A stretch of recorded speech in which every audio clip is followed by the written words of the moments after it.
you guys are, where you come from, and also to set in context this conversation and talk a little bit about digital wrongs in your areas, how misinformation impacts your ecosystem, and if there are any interesting examples that you want to share with the audience to set the tone for the conversation. Can we start with Mr. Rakesh? Hey, good morning. My name is Rakesh. I am the founder of Factly. So we are a Hyderabad-based organization. We, among other things, we do fact-checking, data journalism, and also build technology products at the intersection of data and information, which, among others, also help in addressing misinformation. Yeah, hello, I'm Pankaj Pachori. I run Go News, and I train government officials, journalists in fact-checking and misinformation areas. And lately, I've been thinking of starting up an organization directed only on training on misinformation. Thank you so much. So in almost all things in my career, we tried to use digital tools to make social impact. And one part of this was my research on how TikTok, Instagram, Facebook, and so on is using the algorithms to show which news to whom and when. And as part of this research, we work a lot with fake news detection and why the algorithm is showing which content is portrayed. And I do this in several roles as university professor, as entrepreneur, and my name is Matthias. Hello, my name is Thomas. I'm a co-founder and CEO of Trowel AI. Our application automatically removes hateful, toxic, and vulgar comments on the social media profiles of our clients. So we work a lot with hate speech. And unfortunately, I wrote a lot of those comments. And I'm very pleased to be here and to speak about it because the mix between hate speech and disinformation, they unfortunately go hand in hand. Because unfortunately, people, when they're spreading disinformation, they are really not making it the nice language. So I'm happy to be here. Thank you.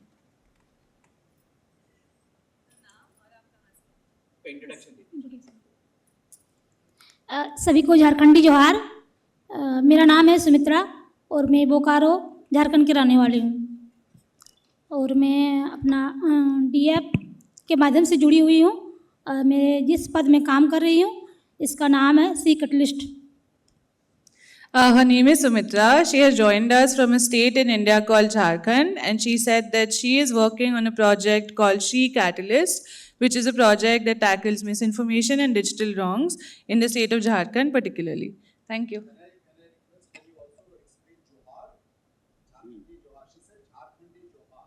I think you're going to have to do it.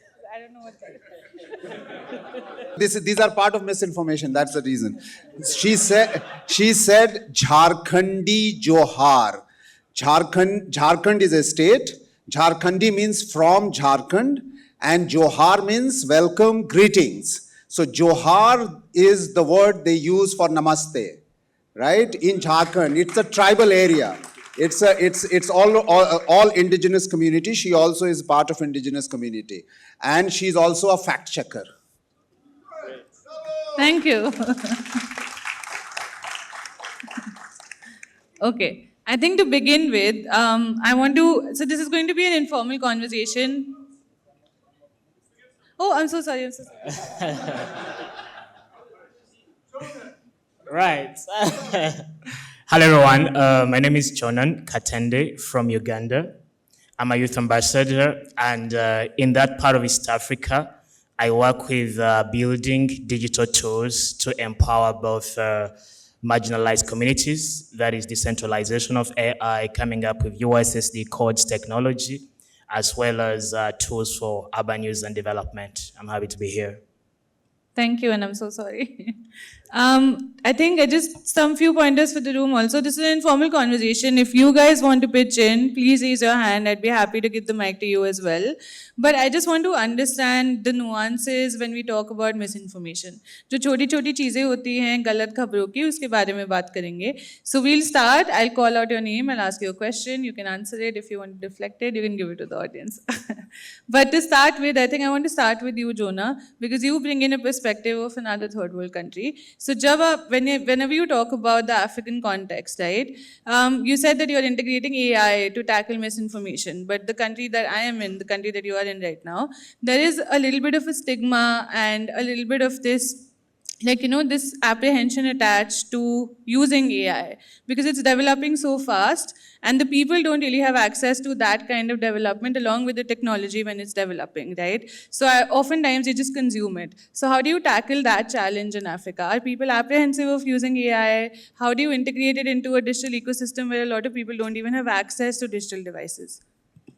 Yeah, thank you so much for that question. So let me first paint for you the situation on ground in Uganda. You have a country of 45 million people with an internet penetration rate of 39%. And that essentially means that majority of the population do not have access to the internet. There is also challenges of the digital divide. Men are more prevalent to the internet more than women. So 59% of men are online and only 40% of women are actually on the internet. So that poses very huge challenges in terms of how people even adapt to the existing technologies because the infrastructure to begin with is non-existent. So when you are building technology for such an ecosystem, it's extremely very important for you to implement the design thinking methodology and to apply the local context as you are trying to come up with these fancy tools, which for the start, people might not actually even need. So for us, our approach, we always kind of like do community engagement activities, understand what people are actually facing so that we can fine tune and contextualize the tools that would best speak to them. So if you have a population that is outside of the internet, instead of deploying an AI chatbot on Messenger, you're actually going to come up with a USSD code for people with feature phones, something they can dial something like *120# and they get access to information. Instead of coming up with a mobile app because the smartphone penetration is low, you are going to develop a chatbot, configure it with Facebook Messenger because 3.4 million people are using Facebook already, and then they can be able to access that kind of information. So for us, it's very important for accessibility, inclusivity, but at the same time for adoption. So there are basically 5 categories of adopters. You have the innovators, the early adopters, the early majority, the late majority, and the laggards. And Ugandans are generally late majority adopters. So at the moment, we are trying to partner with different research institutions, academic institutions, and government to see that we can decentralize access to AI tools, but at the same time, democratize who is actually able to build AI tools within the ecosystem, not just companies like us. So in our company, we are building a CMS system that is fetching like different large language models. And if you give, let's say, lawyers or any lay person, they can actually use this system to build their own chatbot and not have to have a technical expertise that usually limits people from advancing technically in that part of the world. Thank you. I think I would like to bring the conversation to a perspective now where we understand the people who actually fact check and the way that they do it on the ground or in media houses or even sitting in spaces where policy against this kind of misinformation is made. So my next question is to Rakesh ji. When you are in that media room where you're tackling misinformation, you see the prejudices that come about, right? Misinformation oftentimes, particularly in India, is embedded in caste systems, in patriarchy, in class divides, and it's very targeted to minority communities particularly. So when you have these nuances, then the way that the global community looks at misinformation, how do you translate that into a local perspective, into then a national perspective, and then connect it to the global perspective? Thanks, Akanksha. Misinformation is all the more complicated in countries like India because these very nuances. So it was pretty straightforward, you receive an image. So even the most innocuous piece of information can go viral in India, can result in harm. And, for an outsider who may not be aware of these nuances might feel, there's nothing in it. Why is it even going viral? So the key to dealing with this is being clued into those, embedding into that culture. So for instance, you don't get into something where you don't fully understand. So for example, we are based out of Hyderabad. We are very well versed with the cultural nuances of this area. We know in and out of what happens here. So here I can authoritatively say, okay, what does this mean? How do people perceive it? But I can't say that with the same authority about something that I am not aware of. Let's say something in Jharkhand. So I would not venture out and try doing something without fully understanding the context. And so that is one. Secondly, a lot of times, there is a sense that all this is only digital. So in sense, there is WhatsApp, there is all other P2P platforms that is just exacerbating this problem. What we are also seeing in India is there is a lot of offline stuff, which people outside this ecosystem may not even understand. So for instance, I'll give you a couple of examples. A couple of months ago, there was the largest circulated daily in this part of the country with 1 million readers every day, 1 million copies sold every day, which is one of the largest in the country also. So in their newspaper, in the third page, which is very prominent, an ad was published saying it is a government ad. There are 30,000 people to be recruited. Go to this website, fill your details, pay this registration money, and then. So we are not even talking about some obscure media house, some obscure newspaper. So it is the #1 newspaper here in the third page. So imagine the kind of damage it could have done. It was nothing digital. Nobody sent it on WhatsApp. They just published a newspaper. And by the time people realized it and by the time corrective action was taken, the damage was done. 4 years ago in Telangana, where this summit is happening, sarpanches, who are nothing but the headsmen of village, in 4 to 5 different districts received these obscure letters from somewhere in Uttar Pradesh. So what was the crux of the letter? The crux of the letter says, since you are the headman of the village, we are giving you this privilege to select 5 youth from your village and send us those details, the details of those 5 people, along with a nominal registration amount, so that we can give them jobs. And this is a special authority that is given to you. Now the headman of the village who receives that particular notice, he feels very privileged. I'm now giving employment to 5 different people, and it did not just happen with 1 or 2 people, widespread in about 4 or 5 districts. So by the time we realized, it was again a very well-oiled scam, no digital trace. So even the money was supposed to be sent as a DD to some obscure address. By the time police reached, it was all mule. So what I'm trying to say is that on the outside, I'm not trying to say all of the misinformation that we see in India is like this. A large part of it, even let's say 90% of it, is the usual misinformation. But the remaining 10% is these nuances, cultural nuances, where unless you are embedded deeply into that ecosystem, you won't understand. So my suggestion and what we do it also is that very careful exercising that choice of not trying and doing something which we don't fully understand. Then what happens is there is every chance that, for example, I cannot get into the shoe of some group, some vulnerable group, on how they would feel about some sort of information. I don't come from there. I can't, see from how they see. So those are the things we keep in mind. Thank you so much. I would like to now ask Sumitra ji, आप field में काम करते हैं, आप औरतों के साथ काम करते हैं, आप बूढ़े लोगों के साथ काम करते हैं, जिस तरह का आप काम करते हैं, स्पेशली मिस इन्फॉर्मेशन पे, थोड़ा सा उसके बारे में बताइए एंड ये बताइए कि किस तरह की खबर आपके पास आती है. एक बार ट्रांसलेट कर देती हूँ. I asked her that because she is working at the grassroots level, we want to understand the kind of people that she works with, the community members that come to her, and what kind of challenges or misinformation she has to tackle with on a daily basis coming from that village.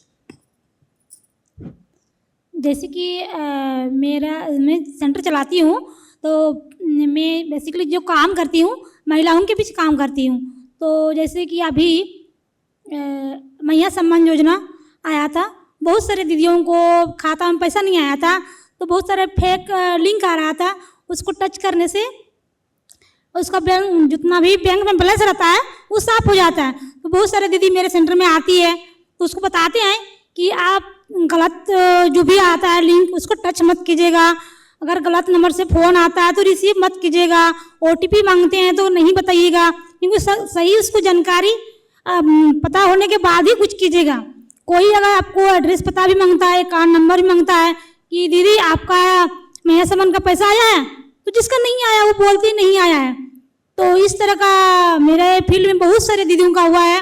PM आवास के समय कुछ दीदी लोग का आवास नहीं आया था, तो ऐसे कोई फेक आया था लिंक, उसको टच करने से उसका ब्लैंक जितना भी बैंक बैलेंस रहता है वो साफ हो जाता है, बट उसमें लिखा हुआ रहता है कि आपका डाटा दिखेगा, बट दिखता नहीं है। इस तरह बहुत सारे सुकन्या का भी अभी मैंने फॉर्म भी भरती हूँ सेंटर में, ऑनलाइन फॉर्म, पैसा विड्रॉ भी करती हूँ।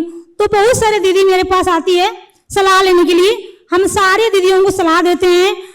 और वैसे भी जहाँ जा नहीं पाती हूँ मुझे फ़ोन करती है, हम जाते हैं सामूहिक रूप से उसको बैठा के बताते हैं कि आप लोग को सचेत होना है। अवेयरनेस करती हूँ कि अभी बहुत ही गलत न्यूज, मतलब अधूरी जानकारी होने के कारण दीदी लोग मतलब गलत ढंग से प्रयोग करती है, जिसमें फंस जाती है और शारीरिक रूप से, मानसिक और सामाजिक रूप से भी उसका दिक्कत होता है। तो मैं अपना सेंटर के माध्यम से बहुत ही दीदी लोगों को सहयोग करती हूँ और बताती हूँ इस मिस इन्फॉर्मेशन के बारे में कि वो जानकारी अच्छा से ले और तभी काम करें। Okay, that's a lot to translate. Please bear with me. She said that the community that she comes from, where she's working, she works with a group of women particularly. Women who are kept at the periphery of information, and oftentimes when there are government schemes or entitlements that are launched, the women in the community are the ones who fall victim to misinformed or financial fraud links. So what happens is that they get a link on their phone, and because they don't have critical digital literacy, they click on it and they get scammed. So her responsibility is to make sure that she gives them that kind of knowledge. She asks them to, prepare themselves, not click on any links, understand the entire thing first, and then make an informed decision. She also said that because the village that she comes from is patriarchal in nature, the trust that she has to build between the women, it takes longer, and it takes longer to make them even more informed about this. Mostly in her village, the kind of misinformation that comes is in the nature of financial fraud and scams. And in the end, she said that the people who can't come to the center, if they have mobility issues, then she even goes to their houses, makes them sit down with her, and then she asks them and takes them to the entire process of understanding. So she gives door-to-door service at her center and in her community as well. Thank you so much. Ma'am एक minute और, जी. जैसे कि अभी कुछ दिन पहले कुंभ मेला लगा था, हाँ. तो कुंभ मेला में बहुत सारे दीदियों के पास पैसा नहीं था, तो मेरे पास आई थी निकासी करने के लिए। तो हम बताएं कि ये जरूरी नहीं है कि इसी तिथि में जाना है कुंभ मेला, 144 साल के बाद लगा है, ये कोई जरूर नहीं है, आप कभी भी जा सकते हैं और नहा सकते हैं, पुण्य कमा सकते हैं। देखिए बहुत भीड़ भड़का हो रहा है, बहुत टेंशन बढ़ेगा घर वाला का भी और आप जा रहे हैं आपका भी। तो मैंने समझाया बहुत दीदी को रोके, और बाद में मैंने विड्रॉ किया, पैसा वापसी कर दिए, बोले जाइए आप जा सकते हैं। इसके बाद थोड़ा भीड़ खत्म होने दीजिए, उसके बाद जाइएगा, क्योंकि आप भी सुरक्षा, घर वाला भी सुरक्षा। In India, we had a big festival that happened for a month called the Kumbh Mela, where people from all over the country gathered together for a purity sort of a I don't know what to call it anymore. I think it's a purity process where they dip in one of our holy rivers. And people in her community were coming to her, and it was a huge festival. So there were millions of people who had gathered, and she had told them that it may not be safe, you might be victims of fraud, so you withdraw your money and you keep it, and you can go and do that dip whenever you have time. You don't have to go particularly right now, because during that festival, we were receiving a lot of fake news and information about it, about traveling and stuff. So, yeah. जैसे कि miss information आदमी फैलाता है किस तरह, जैसे कि आदमी फैलाता है उसको इस तरह पुश किया जाता है कि आदमी बहुत ज़्यादा भरोसा करता है, 100+ भरोसा कर लेता है कि ये वास्तविक है। वो सोचता नहीं है कि रियल में क्या है, वो सच्चाई जानता नहीं है, अब विश्वास कर लेता है, जिसके कारण ये हम लोग को झेलना पड़ता है। And one reflection that she has seen is that misinformation, when it comes in communities like this, it comes from people that you trust already, which is why you trust the misinformation. So to actually make sure that the idea of digital is getting into a format of mistrust is what she's tackling every day. Thank you. बढ़ूं मैं आगे बढ़ूं? जी. yes. Thank you. So I think this is a good time to go to Matthias and ask, your thoughts on the fact that she's right. Like she said that, when digital came, it created a circle of trust. But when misinformation kind of enters into this circle of trust, it creates a circle of mistrust. So you said that you've been using digital tools to make sure from the very beginning that you can, connect the unconnected and show the good side of digital development. How do you tackle, digital wrongs, for example, like misinformation, online bullying, or the other kinds of threats that are available when you come online that actually excludes instead of including? Thank you so much. We started actually in Austria with a project in India. 2009, very early on in my career, Facebook was just launched, and we did actually projects in India to inform the Austrian public on how Indian communities work and how Indians and people from India found local solutions for local problems. And we thought that's so fascinating. For the first time, we have a tool which allows us to open a window to the world. And if you ask a common person from Austria what they know about India, you might find that this is very inaccurate because they don't know much, I would say, which is not just about India, but I guess about most of the places around the world. So we thought, why don't we use these tools to actually show a more authentic picture of what's actually going on? To cross that bridge, this was the project I won the World Summit Award with in 2009, so that's a long time ago. And we really tried to use the platforms to spread some truth or authentic pictures. But along the way, I also learned that these storytelling platforms and tools can be used by everyone, also with false information and stories for their own agenda. And I said, well, we need to find a counter mechanism for that. And my approach for it was to start research on how it's actually working, because it's so complex. Misinformation is not just one person lying and putting it online. It's a whole mechanisms of hidden agendas, of big corporations exploiting those agendas and making money and profit out of it, and a partly uneducated population who is not able to identify fake news all the time. Just think for a moment, for every single Instagram picture you see every day, you would need to start a cognitive process of thinking, who posted this? What did they mean? Who is the addressee? What do they want from me? Is this truthful? Could this be true? Where do I look for sources? Nobody would watch any social media anymore. So we need to kind of a basic trust in these platforms. But the issue is it's not there. And we work and communicate more and more in echo chambers where we have our own confirmation bias, where the thing we already think they're true or we believe in are always getting more and more concrete with and fueled with information by people which are closely minded to us. So the process was that I started my research, and one of the great things is, you might or might not know, but Red Bull is from Austria. Red Bull is one of the biggest brands, and they have 50 million subscribers on their Facebook page. And I was lucky to have access to this page, and I could do my research on how Facebook and Instagram's algorithm work by doing A/B testing, and we found out a lot of crazy things how the mechanism of the algorithm works. So just very briefly, everything you see on your newsfeed is curated for you. Nothing is there because you just put a follow button. You follow someone doesn't mean that you receive the news from this person. It just is a more likely chance to receive this news. So the issue is the more you engage, and it's not the follow, it's the engagement, the time, how much time you spend on a posting, how often you interact, how often you put a like, how often you put a smiley, a ha ha ha, a wow, or an angry emoji. All this data is calculated, and then it's evaluated if this news from this other person is relevant to you. And the problem is that we do unconscious liking as well, and then this algorithm filters out news which they think is the most relevant for you. It's not a human, it's an AI from Meta and others, and most of the times they give you information they think it's relevant for you, while we lose the ones which might be actually factful.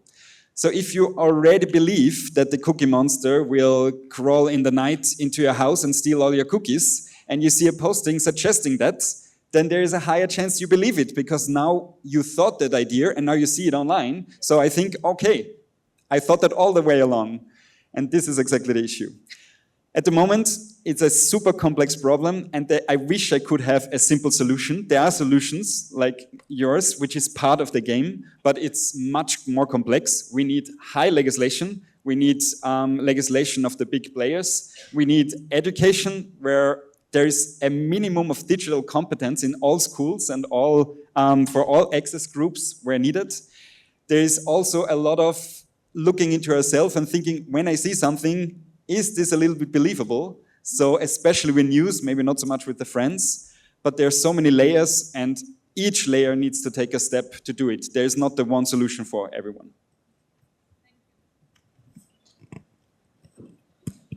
Thank you. So, because you mentioned the solution, can you please give us a little bit of context on what you've built, why you thought it was necessary, and also the Slovakian context that kind of led you into building something like this, why you thought it was important, and if it can be replicated in the global context as well. Thank you. So I was working as a social media manager, and you have the right, when you have your own business page, you have a right to moderate the comment sections, because we know that social media platforms, they don't do it well. And the policy of any organization which I worked for was we don't mind criticism, we hate towards minorities, towards any people generally. So I was moderating it manually, and I got fed up with it, strictly speaking, and I said there must be something better to do that. So I called my IT friends and to make something. It cannot be hard. I'm not a programmer. It took half a year to have a first version. And long story short, now we are in 8 countries working with head of states, institutions, supporting many NGOs, corporations, and so on. And what's the result is that we cannot do what the social media platforms should do, broad moderation, and I hope we will get to that. What we can do is make a safe space on that one very narrow part of the social media where we have a right to do. So if you see head of state welcoming President Zelensky, and if he has a troll wall, there will be not written under it let's kill all Ukrainians, which is real comments which people write, unfortunately, and they are not moderated automatically. And the result is the less polarization, better discussion, and also, generally speaking, more welcoming social media. Because the social media, they still have a really big part in of the society. Also, the good things that they can happen, mostly even in the countries where you have a not free press. The social media are usually the only space how you can get the information independent. But we know all the bad things which happen. But let me give you a little bit of hope, because we will speak in whole day about what's terrible happening in the world. If I can make a few notes about why I'm hopeful. One thing, we have a crisis. We have a huge crisis now, way too many of them, but every crisis is opportunity to make big changes. And now we have the crisis where we can push social media, we can push big tech to do changes through regulations. In Europe, we have the best healthy food because of the regulations. And this regulation had affected also food and the cosmetics all around the world, because some companies decided if we make one product for Europe, Europe will sell it everywhere else. Now the Europe hopefully will finally use DSA, Digital Service Act, to push big tech, because of the political climate, to do regulation, to do fines, so the big social media will make the changes which they are not doing now. I really like ideas, but money talks. And the reason why Tesla is in troubles now, and then Musk is in troubles now, is not because of the Nazi salute. It's because of the stock prices. So we cannot wait till they have good ideas and we'll do them from the free heart, but we need to make them economically wise to fulfill the regulations which all we need. We need to be careful, of course, with not to suppress free speech, but this gives me hope. And one last point. We speak a lot of negatives about American social media. Do you know VKontakte is a Russian Facebook? We have no power over them, no power, no economic power, nothing, because they are directly under Russian government, which is hostile to all of us here. So we cannot make any changes to recontact. We cannot have any influence. We still can have an influence on Facebook, Google, whoever, to do the things which we think need to be done for the society. And this gives me hope, and I hope we as citizens of the global world and as the voters will push this agenda to our representatives in the governments. Thank you. Thank you so much. So, Pankaj sir, you've been in the industry of journalism from the time when news was about. The incentive of actually pushing out news and information was to inform and help the communities around. But now we see a shift where incentive, especially when it comes to misinformation, spreading misinformation is more powerful. It brings you financial incentive, but fighting it does not. Which is why, the community itself, it really struggles, because a lot of people would push misinformation against communities, against gender, against all the intersections, and actually push in a lot of money, a lot of political power, a lot of data behind it. But when you are at the end where you're fighting it, how do you see that shift panning out? And we're sitting in a room where we're talking about digital democracy, right? So how does that kind of challenge the idea of democracy itself, physical as well as online? Thank you and for this opportunity. You talked about money talks. She talks about incentives. What we have not discussed is the economy of misinformation, which is actually in the root of what the pandemic, the misinformation pandemic we are facing. I'll start with a story of a man, a company, and a country. What is the return on investment on misinformation? There is a man who bought a company called Twitter for $44 billion. He sold that company last week for $33 billion. So your loss was about $10 billion. But they got the control through misinformation, deployed with AI. They've got the control of a $27 trillion economy. That is your rate, your return on investment. And I can say this, I could see this train wreck in slow motion going on in America, because I've been part of it 10 years ago. As the advisor to the Prime Minister of India in communication, I could see there was so much misinformation coming. And I could not fight it even sitting inside the most powerful office in the country. Why?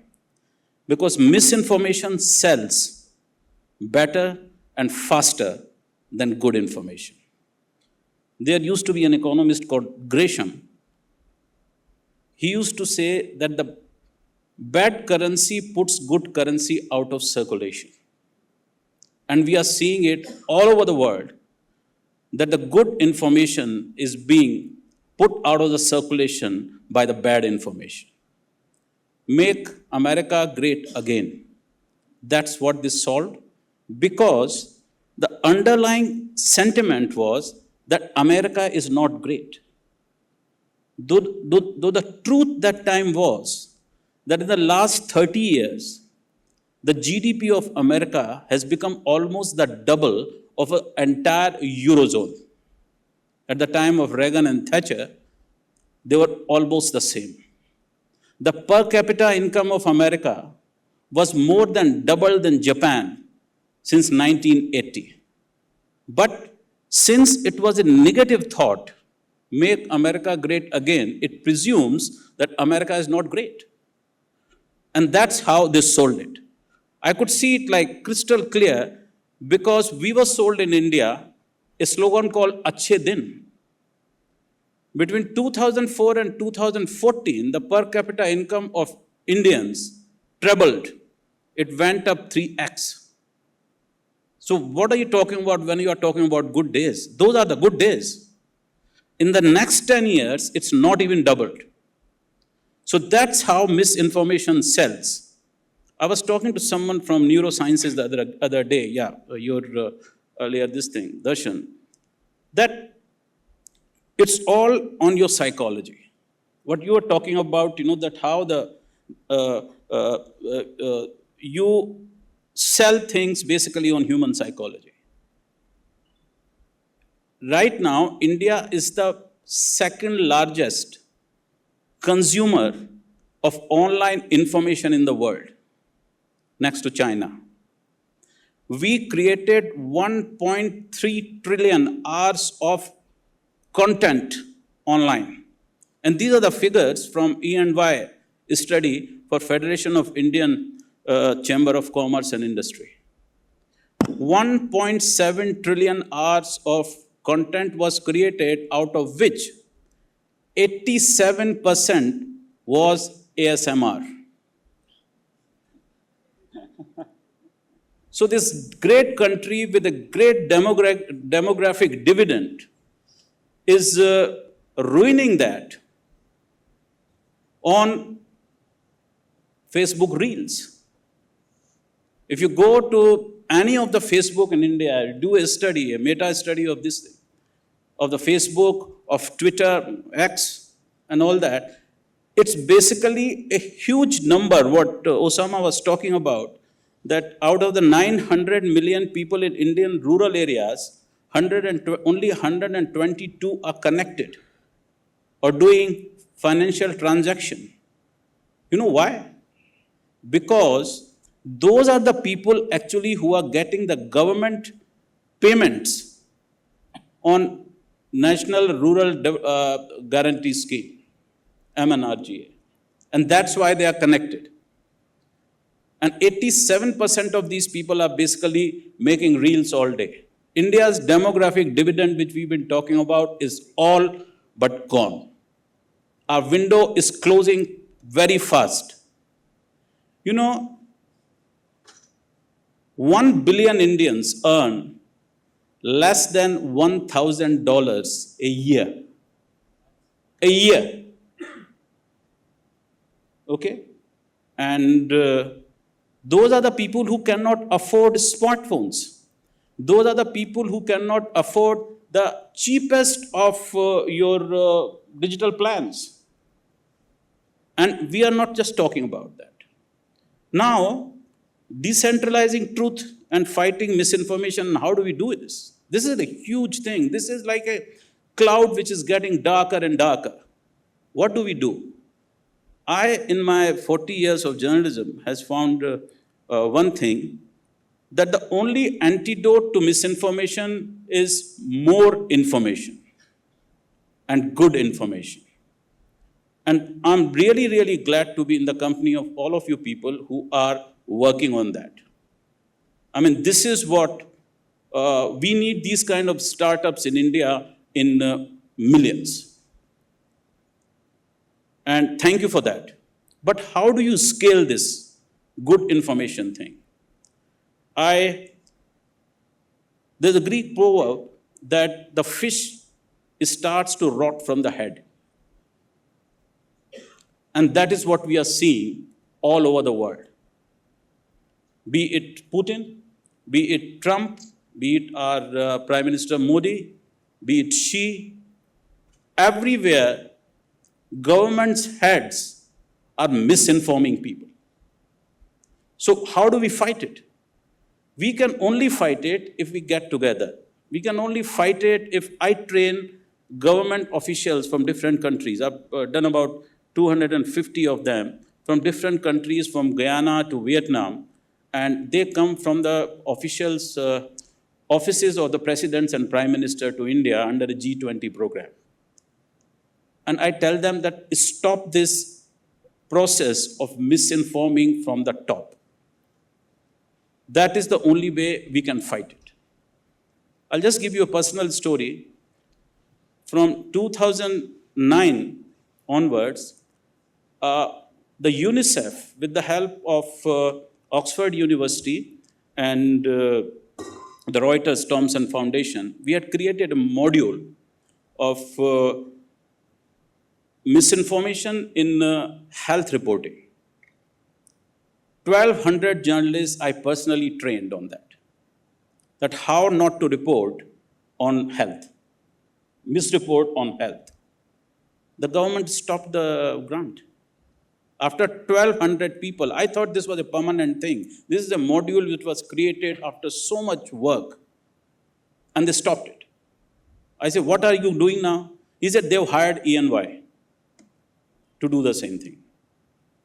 So this is how, going forward, it's not all dark, it's not all bad. I still go out to colleges and schools and talk about misinformation. And now I've got all this new data coming in from the US and all that, that what is the ROI on this is. We have to improve the ROI on good information. If we can do that, then we can then get scale. More people will be coming in and joining in this. I want every university to talk about it. Last time I met in WSA someone from Finland, which is the only country which teaches social media to pre-primary school children. And that's the only country where the fake news at its minimum. This is where we have to invest. We have to have these conversations in colleges and schools, that what you are watching, what you are saying about things, that what is an ASMR, why you are psychologically being driven to like something and not like something, and to repost something and not repost something. This has to go down to the school levels. This has to go down to the universities. And the startups like you have to increase, and we need funding for that. And the funding will only come when there is more traffic on this. Because then the 7 people who control the information in the world, do you know the 7 companies, Meta, Google, Tesla, all these, the 7 guys, FANG, their market cap is now getting very close to China's. They are the 2nd largest economy in the world. $16 trillion. And the market is just down, thankfully. So all of them are losing billions and billions. But that is what it is. That's what the fight is about. The fight is about this whole world. If I look at the Indian context, the 5 top companies in news, which has been my playground for 40 years, are not Indian. It's Google, it's Meta, it's Telegram, I mean, you name it. Amazon, they are not Indian. So the Indian news has been hijacked very nicely and slowly in plain sight from India. Someone sitting somewhere is deciding what Indians want to read. Not me, I've been an editor. I think people want to read what I think after a lot of hard work. What news is. But that's not the news, and that's why this whole ecosystem of fake news has to be fought back. It has to be fought back at the personal level, which I'm trying to do, at an organizational level, as the DEF is trying to do, and as a community level, as all of us are trying to do. And if we can increase that data, if we can increase that traffic, believe you me, the Googles and Metas and the Amazons will be following us because we are the market. We have to turn this whole misinformation and fighting misinformation is a larger marketing thing. If they see that there's a money to be made in good information, they'll put their algorithms on that. And that's the only way we can win this war. Thank you. I think the one last perspective that I want to bring in would come from Jonan, because I know that you are the WSA Youth Ambassador as well, working with the young people community in Uganda. These are the people who are embedded in the online world without the understanding of what the online world means anymore. Because when we were coming online, we had a lot of time to get acclimated. These guys are just pushed into the pool and have been told that you have to swim. So how do you deal with a younger community that is constantly online, that is constantly consuming information, and are mostly just consumers of all of their rights just translating into an online world? How do you, what does that community feel? How do you help the young people to come online in a way that's more conscious, that's more consensual, that's more, just conscious of the fact that they are dealing with real people? Right, thank you so much for that question. For us, our approach usually involves 3 steps because if you look at the ecosystem and the flow of information, it flows from platforms to people. So you have people on one hand, you have information on the other hand, and there is transmission in between. And the young people in Uganda, who make up 70% of the population, find this information across different touch points that could include even WhatsApp. You have 3.4 million people in Uganda that are using Facebook, around 500,000 on Instagram, and around 500,000 on X. So it's pretty much crazy, and they have this unfettered, unlimited access to a lot of misinformation. The question is whether they have attention, resources, the digital literacy necessary to navigate through that ocean of misinformation. And the sad reality is that they do not simply possess the critical thinking and the skills to navigate that kind of digital infrastructure. So sadly, we have had very devastating consequences of that in Uganda. On the other hand, radio in Uganda is like, according to our Bureau of Statistics, it's like the highest form of communication, the highest media from which people get data.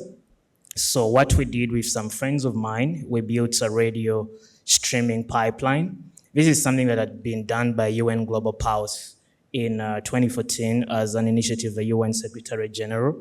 So we basically replicated the same system around 2018. And what this radio streaming pipeline does is that it listens to radio stations 24 hours a day, 7 days a week. And by that, you are able to understand the topics that, of course, you train models and stuff like that. I won't go into that. We trained models across 5 local languages, so not just English, but the prominent local languages. So at the end of the day, you are able to understand the topics that interest the youth, and therefore the topics that through which people are more likely going to be deceived. So when we did that research, our approach was more like how sensitization, how do we then come up with advocacy, digital literacy campaigns, because of the entire trend as well of citizen journalism. You've probably heard of guys saying that we are the media now, and so literally everybody wants to inform, but they do not understand the ethics of journalism. So our approach has been to do some bit of sensitization, but of course this is not a one shoe fits all.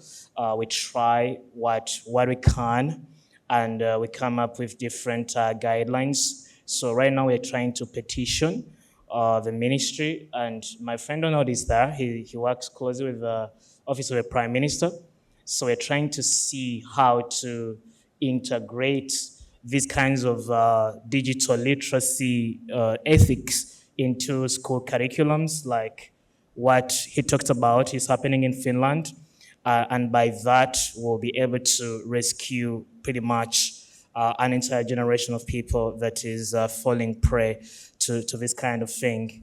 On the other hand, there have been extreme measures by the government, like currently Facebook is banned in Uganda because of difference in politics, and the president has refused, including the Minister of Communication, they have refused to unblock Facebook. Despite that, Ugandans are using virtual private networks, so it still averages around 1.7 million users per month. And that is, of course, not making the situation any better. But I would like to highlight what Matthias talked about, and I think this is extremely very important for all of us to discuss and understand at length, that digital platforms spread information, rather misinformation, by design.